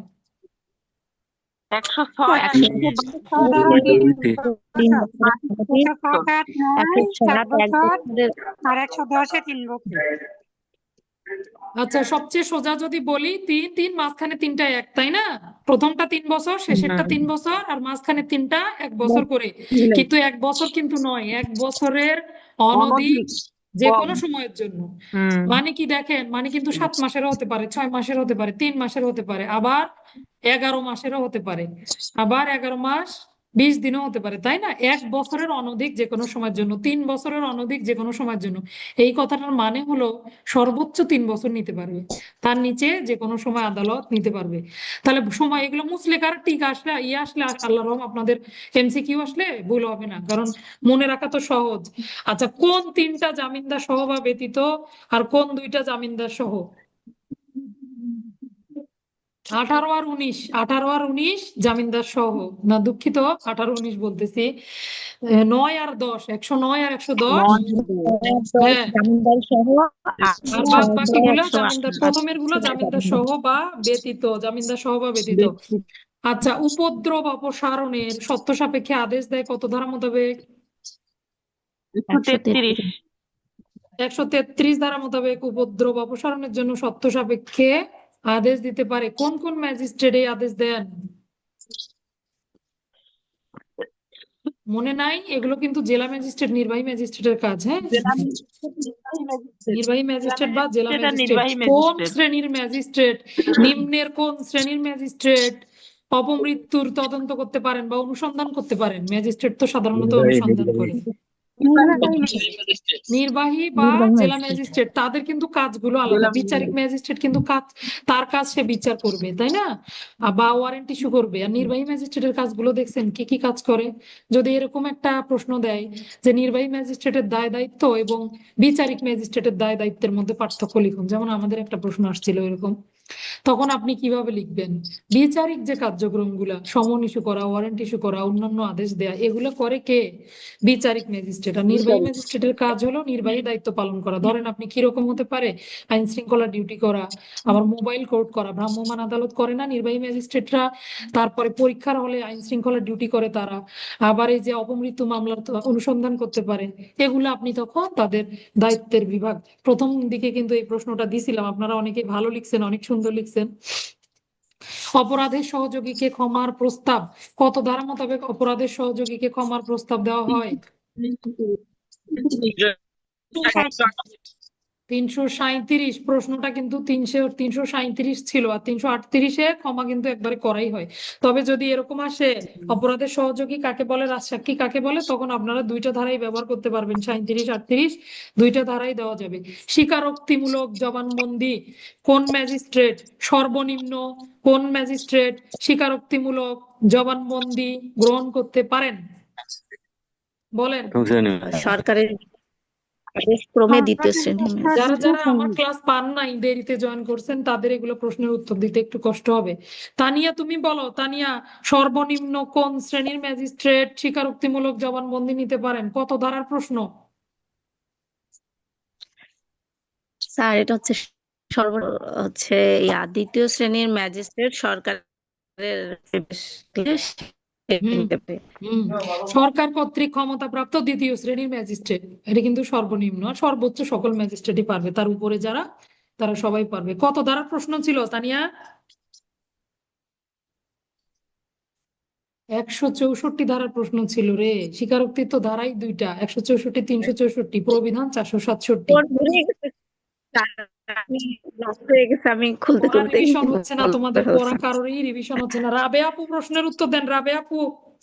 মামলার কেস ডায়েরিতে কয়টি বিষয় উল্লেখ থাকে? মামলার সিডিতে কয়টি বিষয় উল্লেখ থাকে? মূল বিষয়, মূল বিষয় 4টি বিষয়। কি কি বলেন?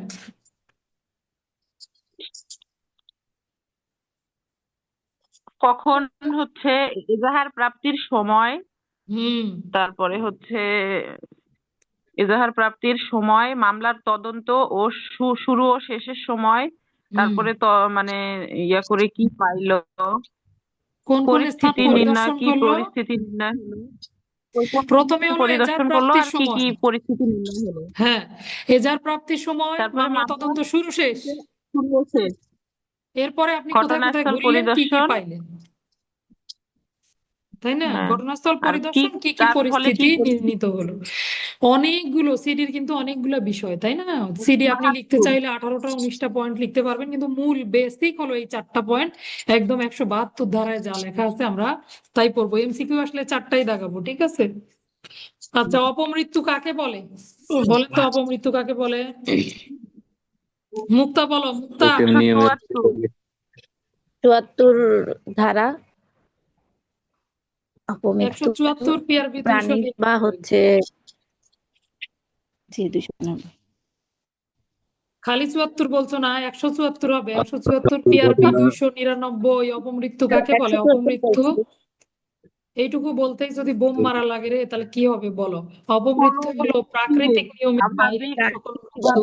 ব্যতীত যন্ত্র দ্বারা কোনো ব্যক্তি আচ্ছা, যন্ত্র থামো থামো, প্রাণীর রাবেয়া মাধ্যমে আপু বলো। যদি কোনো অস্বাভাবিক মৃত্যু হয়, হ্যাঁ বলেন রাবেয়া আপু। কোনো কোনো ব্যক্তি, যন্ত্র, প্রাণী এগুলোর হচ্ছে আক্রমণের শিকার হয়ে যদি কোনো ব্যক্তি মৃত্যুবরণ করেন, স্বাভাবিক যে মৃত্যুবরণ তার বিপরীত যে মৃত্যুবরণ করেন তাকে অস্বাভাবিক মৃত্যু বলে বা অপমৃত্যু বলে। হ্যাঁ, সুন্দর। তাহলে সর্বপ্রথম আমরা বলবো আত্মহত্যা। যেহেতু আত্মহত্যা দিয়ে শুরু হয়েছে, তাহলে আত্মহত্যা ব্যক্তি, প্রাণী, যন্ত্র দুর্ঘটনার ফলে কোনো ব্যক্তি যদি নিহত হন, অথবা যে মৃত্যুগুলো স্বাভাবিকভাবে হয় না, প্রাকৃতিক নিয়মের বাইরে মৃত্যু ঘটে। নর্মালি একটা মানুষ ন্যাচারাল ডেথ হয়ে গেল, স্বাভাবিকভাবে মারা গেল, আর একটা মানুষের মাথার উপরে পাথর পড়ে মারা গেল, দুইটা কি এক মৃত্যু? তো প্রাকৃতিক নিয়মের বাইরে যে মৃত্যুগুলো সংঘটিত হয় সেগুলোকেই অপমৃত্যু বলে। 174 ধারা দেখলে আমরা পাই কি, সিআরপিসি 174, কোনো ব্যক্তি আত্মহত্যা করলো, ব্যক্তি, প্রাণী, যন্ত্র দুর্ঘটনার ফলে নিহত হলো, অথবা এমন পরিস্থিতিতে মৃত্যুবরণ করলো যাতে করে মনে হয় কোনো ব্যক্তি আমলযোগ্য অপরাধ করেছেন, এই ধরনের মৃত্যুকে অস্বাভাবিক মৃত্যু বা অপমৃত্যু বলে। তো একটু সুন্দর করে লিখলেন, দেখেন। বিআরবি 299। হ্যাঁ, 174 প্রবিধান 299, দুইটা ব্যবহার করলেন, আপনার একদম নম্বর 2 এর মধ্যে 2, তাই না? আপনি যদি সংজ্ঞাটা সুন্দর করে উপস্থাপন করতে পারেন আর ধারাটা ঠিক লেখেন, আপনার খাতায় নম্বর কাটবে কেন স্যাররা বলেন?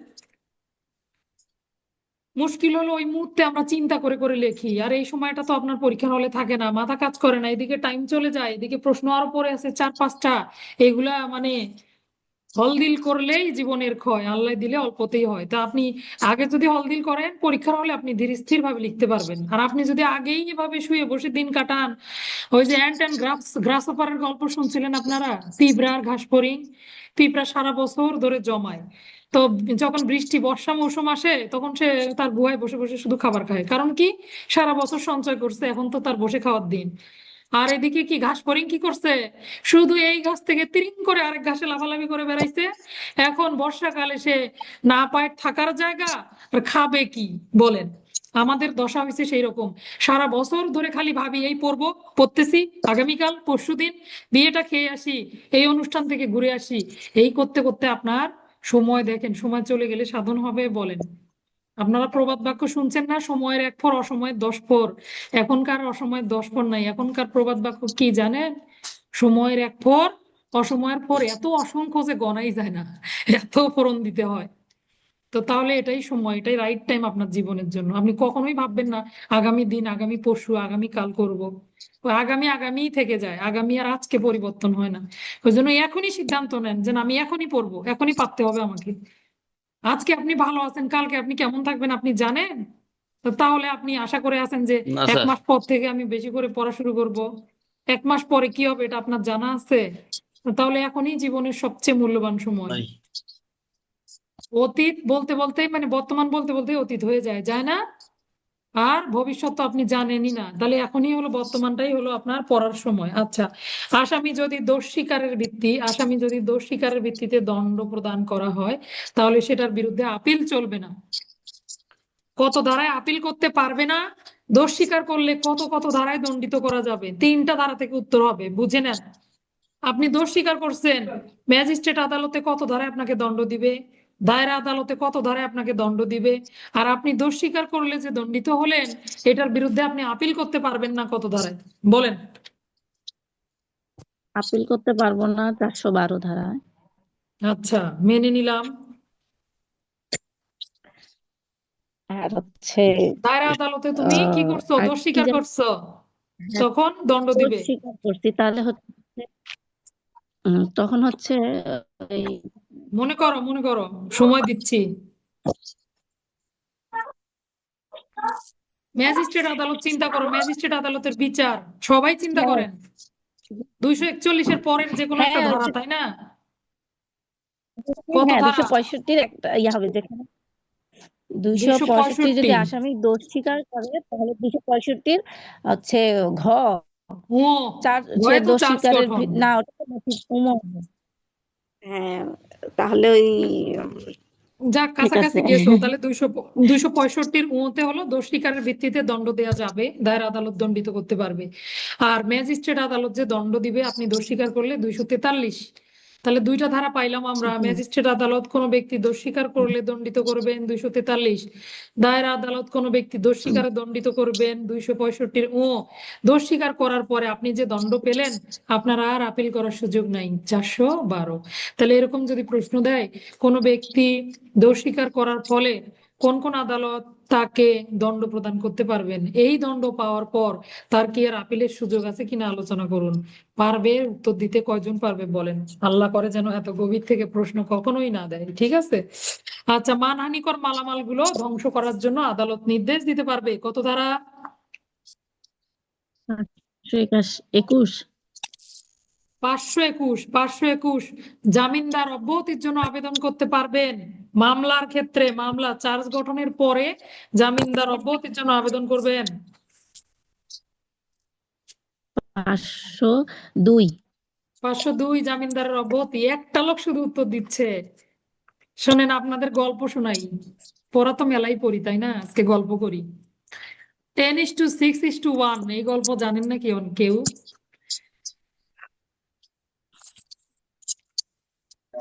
সর্বনাশ করছেন। না স্যার, বলেন, আচ্ছা, আমি জানি না। অনেকের মন খারাপ হবে আমার গল্প শুনলে, মন খারাপ হবে। মন খারাপ হইলে আমার কিছু করার নাই। যখনই পচা কথা বলি সবাই মেসেজ দেয় যে আমাকেই মনে হয় বলতেছে। শোনেন, 10:6:1 ভালো ভালো কন্টেন্ট দেয় ফেসবুক ইউটিউবে। আপনারা ভালো জিনিসগুলো শোনেন না, তাই জন্য এগুলো পান না। আপনি যখন নেগেটিভ জিনিসে লাইক দিবেন তখন আপনাকে শুধু নেগেটিভ জিনিসগুলো সাজেস্ট করবে। এই যে এআই এত ব্রেন, কিভাবে বোঝে যে আপনি কি পছন্দ করতেছেন? যখনই আপনি লাইক দিবেন তখন আপনাকে বুঝে যাবে আপনার পছন্দ এরকম, আপনাকে ওগুলোই সাজেস্ট করবে। এই জন্য ভুলেও খারাপ জিনিসে, নেগেটিভ জিনিসে লাইক দিবেন না, আপনাকে আরো খারাপ দিকে ধাবিত করবে। দেখেন, 10:6:1, এটার সূত্রটার মানে হলো যে কোনো ব্যবসার ক্ষেত্রে বলেন বা আপনার জীবনের ক্ষেত্রে বলেন, যেটাই বলেন না কেন, আপনাদের পড়ানোর ক্ষেত্রে বলি, আমি যখন পড়া যখন আপনাদেরকে দেব, আমার 10টা ছাত্র মনোযোগ দিয়ে শুনবে, খুব মনোযোগ দিয়ে আমার 10জন ছাত্র শুনবে। তাদের মধ্যে 3 দিন পরে 4জন সব পড়া ভুলে যাবে, ডিমোরালাইজ হবে, এদিক সেদিক যাবে, অপথে যাবে, পড়তে চাইবে না। 6 জনের পর্যন্ত আমি পৌঁছাতে পারবো। মানে কি দেখেন, 10জনকে পড়া পড়ালাম, তার মধ্যে 6জনের মন হৃদয় পর্যন্ত আমি পৌঁছালাম।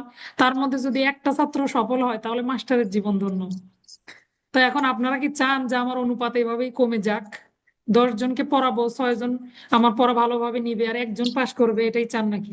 তো এটাই যদি চান তো তা নিয়ে সেই শুধু উত্তর দিক আর আপনারা কলম কামড়ান। আর কি বলবো আপনাদেরকে বলেন? তবে হ্যাঁ, একটা ছাত্র আমার যদি সফল হয় এখান থেকে, এটাই আমার সফলতা। সেই একটা এখন আপনি হবেন নাকি আপনার রুমমেট হবে না আপনার পাড়া প্রতিবেশী হবে, এই সিদ্ধান্ত আপনার। বুঝাইতে পারছি কথা? আমার কথা এরকমই, খারাপ কথা ভালো কিছু আসে না মুখে। তো আপনি একজন লোক উত্তর দিচ্ছে মানে কি, কতগুলো লোককে সিআরপিসি পড়াইছি বলেন তো? না হলেও তো আপনারা 10-12জন ক্লাসে আছেন যারা শুরু থেকে পড়তেছেন। খালি মেসেজ দেন যে স্যার নতুন ব্যাচ শুরু করেন। নতুন শুরু করলে আপনি নতুন ভাবে যুক্ত হবেন, হয়ে আপনি নতুন করে পড়া শুরু করবেন নাকি? তখনও আপনার আরেকটা অজুহাত, ওই যে 3 নাম্বার হাত আছে না, সে আপনার রেডি থাকবে যে স্যার এই সমস্যা ওই সমস্যা, সমস্যা নাই, কোনো সমস্যা নেই। আপনি যদি আপনার নিজেকে বোঝাতে পারেন যে এই কারণে আমি ব্যর্থ, আলহামদুলিল্লাহ, আমি খুশি। আর যদি আপনি নিজেকে বোঝাতে ব্যর্থ হন যে এগুলো আসলে কোনো কারণ ছিল না, যত দোষ সব আমার, তাহলে আপনি বুঝে নেন যে আপনার জায়গাটা কোথায়। আপনি নিজে এই জবাবে সন্তুষ্ট যে আমার পরিবারের বাধা, চাকরি বাধা, এই জন্য আমার পড়া হয়নি, পোস্টিং হয়েছে আমার খারাপ জায়গায়, এই জন্য আমার পড়া হয়নি, এই প্রতিবন্ধকতা দিয়ে আপনি আপনার নিজেকে যদি বোঝাতে পারেন, সন্তুষ্ট করতে পারেন, আলহামদুলিল্লাহ। কিন্তু আপনি আপনার মনকে কি বোঝাতে পারেন? আপনার বিবেক কি আপনাকে তাই বলে যে এগুলোই বাধা ছিল, নাকি আপনি নিজে আপনার সবচেয়ে বড় বাধা? এটা আপনি ভেবে দেখেন। যদি দেখেন যে আপনি নিজেই আপনার সমস্যা, তাহলে নিজেকে পরিবর্তন করুন, এখনই সময়। একটা লোক উত্তর দিচ্ছে এতগুলো পড়া পড়াই, প্রতিদিন 1 ঘন্টা করে চিৎকার করলে, সপ্তাহে 4 দিন চিল্লা চেঁচা করি, তাহলে হিসাব করেন মাসে কয়দিন চিল্লাই আমি? গড়ে যদি 5 দিনও হয়, 4 সপ্তাহে মাস, 4 5 20, তো আপনার 3 মাস থেকে পড়ছেন সিআরপিসি, তাহলে হিসাব করেন 3 20 60, 60 দিন চিল্লানোর ফলাফল কি? একটা লোকে উত্তর দিচ্ছে, কি লাভ হইলো বলেন? মন চায় আপনাদেরকে পিটাই, কিন্তু তো অনলাইনে যে এত সিস্টেম আছে, পিটানোর সিস্টেম নাই, এটাই হলো মুশকিল। সিনিয়র আছেন আপনারা অনেকেই আমার, কিন্তু এই শিক্ষকের দিক দিয়ে আমি আপনাদের সিনিয়র, তো তাহলে আমি আপনাদেরকে মারতেই পারি, তাই না? ফোন দিলে আপনারা ফোন ধরেন না, কত বড় সাহস আপনাদের! গ্রুপ থেকে বের করে দিব, দাঁড়ান। একটা ছাত্রই যথেষ্ট, যদি সেটা ভালো হয়, মনের মতো হয়। পরের প্রশ্ন, এবার দেখি কে উত্তর দেয় আর কে চুপ করে কলম কামড়ায়, তাই দেখতেছি। পাবলিক প্রসিকিউটরের সংজ্ঞা কত ধারায় আছে? পাবলিক প্রসিকিউটরের সংজ্ঞা কত ধারা মোতাবেক পাবলিক প্রসিকিউটর নিযুক্ত হন? দন্তেন্ন স্যারের একে দন্তন্য। আর 492 492 ধারায় পাবলিক প্রসিকিউটর নিযুক্ত হয়। দেখেন, একটু বকাবকি করলে ফিডব্যাক কত ভালো, দেখছেন? তার মানে গালি না দিলে আপনাদের হয় না। আচ্ছা, এরপরে আপিল এবং রিভিশনের জন্য যে সময়সীমা, কতদিন সময় পাবো আমরা আপিলের জন্য? 3 মাস 90 90 দিন। আপিল 90 করার জন্য তার আপনি যদি 90 দিন সময় পাবেন। এটা কিন্তু দেখেন, আপনি আপিল করার জন্য না, আপিলের যখন আপনি আপিল 442 করবেন 60 এর দিন পর সময়। বুঝে নাও তানিয়া, আপিল করার জন্য কিন্তু 60 দিন সময়, আপিল এবং রিভিশনের যে নিষ্পত্তি, এই সময়টা কিন্তু 90 দিন। তো মনে করো এরকম আসলো, খালাসের বিরুদ্ধে কত দিনের মধ্যে আপিল করবে, সময় থাকলো 60 দিন 90 দিন, তো দুইটা দেখে কনফিউজ হওয়া যাবে না। যদি নিষ্পত্তি থাকে, নিষ্পত্তি হলে হবে 90 দিন, আর যদি বলে আপিল করতে পারবেন কত দিনে, তাহলে হবে 60 দিন। বুঝতে পারছি? আচ্ছা, দায়রা আদালত জি স্যার। বিচারের জন্য কতদিন সময় পাবে? ম্যাজিস্ট্রেট আদালত বিচারের জন্য কতদিন সময় পাবে? দায়রা আদালত ম্যাজিস্ট্রেট থেকে দায়রা আদালত 380 দিন, আদালত ম্যাজিস্ট্রেট আদালত ম্যাজিস্ট্রেট আদালত 180 দিন। 180। আচ্ছা, একটু মেসেজ দেন, আপনাদের একজনের কথার জন্য আরেকজনের কথা শোনা যায় না। তাহলে দায়রা আদালত কতদিন সময় পাবে? 180। 100। যারা 120 বলছেন তাদের উত্তর কিন্তু ম্যাজিস্ট্রেট ভুল হয়েছে, আদালত 180 হবে। যারা 120 বলছেন 360 তাদের উত্তর কিন্তু ভুল 180 হয়েছে, ঠিক আছে? 306 আর 180। একজন আসামি স্বীকারোক্তিমূলক জবানবন্দি গ্রহণের সময় তাকে কয় ঘন্টা সময় দেওয়া হবে চিন্তা ভাবনা করার জন্য? 3 তিন। ঘন্টা। এতক্ষণে একটা উত্তর 3 দিছেন, ঘন্টা। একটা উত্তর দিছেন সারা ক্লাস মিলে। 3 ঘন্টা সময় পাবে, এটা কিন্তু সালের এমসিকিউ, এটা কিন্তু আসছিল, তাই না? ঘুরে ঘুরে একই প্রশ্ন করি, তারপরও আপনারা উত্তর দিতে পারেন না। আসামি ম্যাজিস্ট্রেট আদালতে যখন বিচার হবে, বিচারের শেষে সাক্ষ্য প্রমাণ শেষ, এরপরে আসামি কি দিবে? রায় দিবে, আসামির রায় হবে। তো এই রায় বা খালাস বা দণ্ডাদেশ যাই বলেন না কেন, কত ধারায় দেয় ম্যাজিস্ট্রেট আদালতে? কত ধারায় রায় দেয়? 245 ধারায়। 245 ধারায় ম্যাজিস্ট্রেট আদালতে রায় ঘোষণা করা হয় সাক্ষ্য প্রমাণ গ্রহণের পর। অপমৃত্যু মামলার সময় আপনি 2 বা ততোধিক ব্যক্তিকে সাক্ষী হওয়ার জন্য বলতে পারবেন। কত ধারায়? তদন্তে গেলে আপনি সাক্ষী 175 রাখবেন না, গুড। 175 ধারায় হ্যাঁ, আপনি সাক্ষী 174 এর রাখতে পারবেন। ভ্রমণকালীকৃত অপরাধের অনুসন্ধান বিচার কোথায় হবে? 183। যে 183 মধ্য দিয়ে ওই সময় গাড়িটা অতিবাহিত করবে, সময় যখন অপরাধ সংঘটিত হবে, সেই সময় যেখানে থাকবে সেখানেই হবে তদন্ত অনুসন্ধান বিচার। 183 ভ্রমণকালীকৃত অপরাধ। পুলিশ রিপোর্ট দাখিল করা হয় কত ধারা মোতাবেক? 173। 173। পুলিশ রিপোর্ট কত? 173। তাহলে মামলার কেস ডায়েরি, পুলিশ রিপোর্ট, চূড়ান্ত রিপোর্ট, এগুলো কিন্তু উল্টো পাল্টা করা যাবে না, প্রত্যেকটা আলাদা আলাদা। এফআইআর কত ধারা? এফআইআর 154। 154 243 FIR 154 243 এইটা তো সবচেয়ে সোজা প্রশ্ন।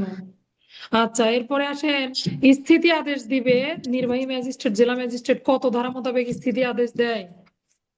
145। 145 ধারা মোতাবেক স্থিতি আদেশ দেয়। আর জমি জমার ব্যবহার সংক্রান্ত যে বিরোধ, সেই বিরোধ কত ধারা মোতাবেক তখন আদেশ দেয়? ব্যবহার সংক্রান্ত বিরোধ মনে আছে নাকি?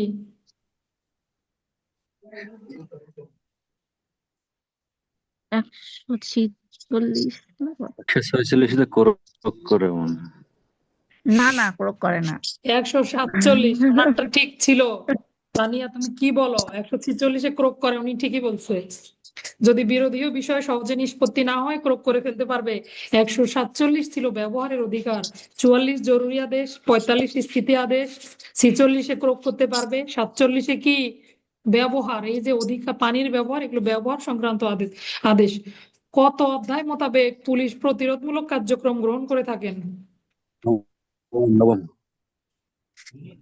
13 অধ্যায় পুলিশের প্রতিরোধমূলক কার্য। কত অধ্যায়? সালের প্রশ্ন এগুলা, 13 অধ্যায়। জেনারেল ডায়েরি, যখন জেনারেল ডায়েরিতে কোনো আমলের অযোগ্য অপরাধের সংবাদ আসবে তখন কি কার্যক্রম, কত ধারা? 155। 155 ধারা মোতাবেক 154। কার্যক্রম। আচ্ছা, থানার ভারপ্রাপ্ত কর্মকর্তা আমলযোগ্য অপরাধের, বোঝেন, থানার ভারপ্রাপ্ত কর্মকর্তা আমলযোগ্য অপরাধের তদন্তের জন্য ক্ষমতাবান, কত ধারা? 156 ধারা, অর্থাৎ তদন্তের ক্ষমতা কিন্তু তার, তাই না? 156 ধারা। ম্যাজিস্ট্রেট কত ধারা মোতাবেক ম্যাজিস্ট্রেট কত ধারা মোতাবেক অপরাধ আমলে নিয়ে আবার তদন্তের জন্য নির্দেশ দেয়? কি 255 বলতেছেন আমাদের? 90, 190, শুধু 90 না, 190। থানার ভারপ্রাপ্ত কর্মকর্তা অপরের থানা এলাকায় অপরাধ সংশ্লিষ্ট মালামাল তল্লাশি করতে পারেন। 166। তাহলে অপরের থানা এলাকায় 166, নিজের হলে 165, তাই না? কোন আসামিকে সর্বসাকুল্যে কতদিনের বেশি আপনি পুনঃসমর্পণ জন্য নিয়ে আসতে পারবেন না? 15 দিন। কি ছিল? বাংলা ছিল প্রশ্নটা, ইংরেজি যদি বলতাম সবাই পেরে যাইতেন। কি? রিমান্ড। কতদিনের জন্য রিমান্ডে নিয়ে আসবে? সর্বসাকুল্যে 15 দিনের বেশি হবে না। আচ্ছা, সাক্ষ্য অপর্যাপ্ত হলে অভিযুক্ত ব্যক্তিকে কি করতে হবে? ছেড়ে দিতে হবে। খালাস না মুক্তি দেওয়ার কথা বলা আছে। জামিনদার সহবা ব্যতীত মুচলেকা সম্পাদনের মাধ্যমে তাকে কি করতে হবে? মুক্তি দিতে হবে। আপনার সাক্ষী যদি কথা না শুনে অবাধ্য হয় তখন আপনি কি ব্যবস্থা নিতে পারবেন? 171। তাকে গ্রেপ্তারও করে নিয়ে যাওয়া যাবে, তাই না? পুলিশ অফিসার যেহেতু সাক্ষী হাজিরের দায়িত্ব পুলিশ অফিসারের উপরে বর্তায়। বিবাহ চুক্তিভঙ্গ মানহানি সংক্রান্ত অপরাধের ক্ষেত্রে কোন ব্যক্তি নালিশ দিতে পারবে, অভিযোগ দায়ের করতে পারবে? অভিযুক্ত স্বামী বা স্বামী না হলে যাকে দায়িত্ব দিবে সংশ্লিষ্ট নারীর স্বামী, তাই না? স্বামী করতে পারবে, বা যিনি ভিকটিম হলো, যদি বিয়ে সংক্রান্ত হয়, চুক্তিভঙ্গ হয়, তাহলে সংশ্লিষ্ট ভিকটিম যিনি তিনি পারবে। আর যদি ব্যভিচার বিবাহিত নারীকে ফুসলিয়ে নিয়ে যাওয়া হয় তাহলে তার হাজবেন্ড পারবে। আবার 18 বছরের কম বয়স্ক হলে, সামরিক বাহিনীর সদস্য হলে, জড়বুদ্ধি সম্পন্ন হলে, ক্ষমতাপ্রাপ্ত অন্য যে কোনো ব্যক্তিও কিন্তু পারবে। একই সাথে পুলিশি মামলা, নালিশি মামলা চলমান থাকলে কত ধারা মোতাবেক ব্যবস্থা? 205-এর ঘ। 205-এর ঘ। বাদী বা ফরিয়াদির নিকট থেকে জবানবন্দি গ্রহণ করবে ম্যাজিস্ট্রেট, কত ধারায়? 200 ধারা। 200 ধারা বাদীর জবানবন্দি। সুন্দর সুন্দর, মাশাআল্লাহ। এই তো পারতেছেন, একটু চেষ্টা করলেই পারবেন সবাই। সব শেষ, ক্লাস এ পর্যন্তই। ধন্যবাদ সবাইকে। রেকর্ডিং বন্ধ করে দিচ্ছি। কারো কিছু বলার আছে? আসসালামু আলাইকুম।